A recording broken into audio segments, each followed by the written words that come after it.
জিন্দাবাদ জিন্দাবাদ ছাত্ৰ মুক্তি জিন্দাবাদ জিন্দাবাদ জিন্দাবাদ জিন্দাবাদ জিন্দাবাদ কৃষক মুক্তি। মৰিগাঁও জিলাত কৃষক মুক্তি সংগ্ৰাম সমিতিৰ উদ্যোগত প্ৰতিবাদী অৱস্থান।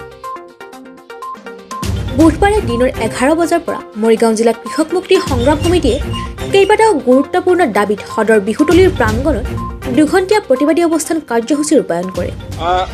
দিল্লীত যি ঐতিহাসিক কৃষক আন্দোলনৰ সমৰ্থনত আজি আমি সমগ্ৰ অসমজুৰি এই প্ৰতিবাদী কাৰ্যসূচী লৈছোঁ। ইয়াৰ যোগেদি আমি দিল্লীত নৰেন্দ্ৰ মোদী চৰকাৰক সকীয়াই দিব বিচাৰিছোঁ, অতি শীঘ্ৰে কৃষকৰ সমস্যা সমাধান কৰক। কৃষকৰ যি নতুন কৃষি আইন আনিছে তেখেতসকলে সেইখন অনতিপলমে বাতিল কৰাৰ ব্যৱস্থা কৰক। আৰু যদি এই আইন নহয়, অকল দিল্লীতে নহয় সমগ্ৰ ভাৰতবৰ্ষজুৰি এই আন্দোলন চলিব। কৃষকৰ যি সমস্যা, এই সমস্যা সমাধান নকৰিলে এই ফেচিষ্ট বিজেপি চৰকাৰক আমি উফৰাই দিবলৈ আমি ব্যৱস্থা কৰিম। আমি সকলো কৃষক ঐক্যবদ্ধ হৈ আছোঁ আৰু আমি সকলো ভাৰতৰ কৃষক ঐক্যবদ্ধ হৈ এই বিজেপি চৰকাৰ আমি উফৰাই পঠাবলৈ আমি চেষ্টা কৰিম। কৃষক বিৰোধী আইনৰ বিৰুদ্ধে দিল্লীত যি প্ৰতিবাদী কাৰ্যসূচী হৈছে, এই প্ৰতিবাদত সমৰ্থন কৰি আজি আমি মৰিগাঁও জিলা ছাত্ৰ মুক্তি সংগ্ৰাম সমিতি আৰু কৃষক মুক্তি সংগ্ৰাম সমিতিয়ে অৱস্থান ধৰ্মঘট কাৰ্যসূচী লৈছোঁ। আৰু আজিৰ কাৰ্যসূচীৰ জৰিয়তে আমি অসম চৰকাৰক তথা কেন্দ্ৰীয় চৰকাৰক সকীয়াই দিছোঁ যে ইতিমধ্যে তেওঁলোকে যি এচেঞ্চিয়েল গুডছৰ ওপৰত যিটো তেওঁলোকে কৃষি আইন কৰিলে, যে তেওঁলোকে যিবিলাক এচেঞ্চিয়েল গুডছ আছে, আলু পিঁয়াজ এনেধৰণৰ সামগ্ৰীৰ ওপৰত তেওঁলোকে কি কৰিব, কৰ্পৰেট ব্যৱসায়ীৰ জৰিয়তে তেওঁলোকে আগতীয়াকৈ এগ্ৰিমেণ্ট কৰিব। 20 টকা কেজি আলু পিঁয়াজ কিনাৰ পাছত তেওঁলোকে 80-90 টকাত বিক্ৰী কৰিব। এনেকুৱা যদি হয়, সিদিনা কোকৰাঝাৰৰ কাকোপথাৰত যি ঘটনা হৈছে যে এটা পৰিয়ালৰ 5জন সদস্যই আত্মহত্যা কৰিছে, এনেধৰণৰ ঘটনা অসম তথা সমগ্ৰ ভাৰতবৰ্ষত হাজাৰ হাজাৰ লাখ লাখ হ'ব। গতিকে এই আইন আমি কৃষক মুক্তি সংগ্ৰাম সমিতিয়ে, ছাত্ৰ মুক্তি সংগ্ৰাম সমিতিয়ে কেতিয়া নামানো। এই আইনটো বাতিল হ'ব লাগিব আৰু যদি অতি শীঘ্ৰে যদি এই আইনটো বাতিল নকৰে তেনেহ'লে আমি দিল্লীৰ দৰে, পাঞ্জাৱৰ দৰে অসমতো ধাৰাবাহিকভাৱে ধুবুৰীৰ পৰা শদিয়ালৈ আমি তীব্ৰতৰ গণতান্ত্ৰিক আন্দোলন আমি গঢ়ি তুলিবলৈ বাধ্য হ'ম।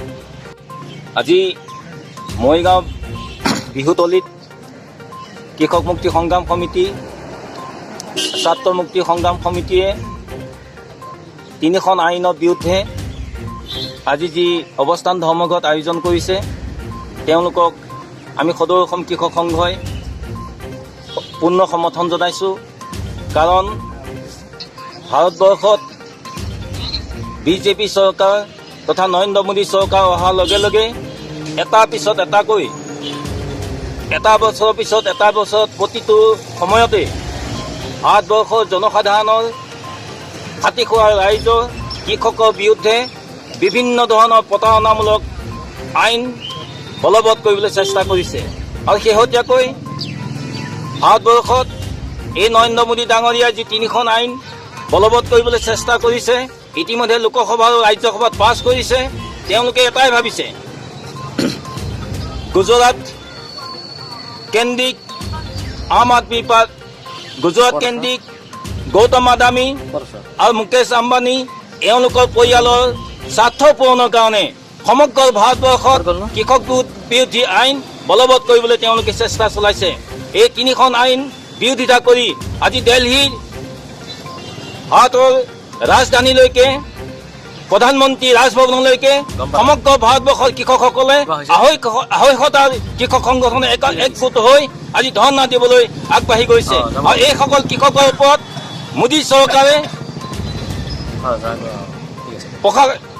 পুলিচৰ হতুৱাই যি অত্যাচাৰ কৰিছে, এই অত্যাচাৰক আমি সদৌ অসম কৃষক সংঘই ধিক্কাৰ দিছোঁ। অনতিপলমে এই 3খন আইন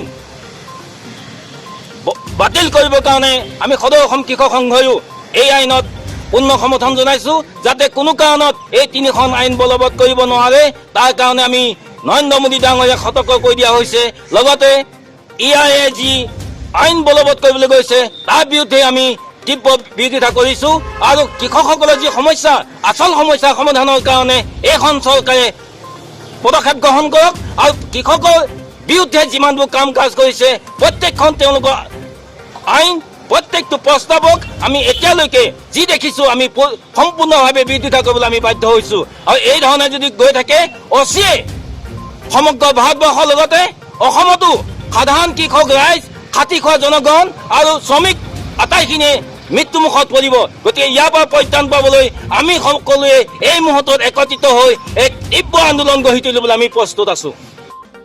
মৰিগাঁৱৰ পৰা পিংকু দেৱনাথৰ ৰিপৰ্ট প্ৰাতঃ টাইম।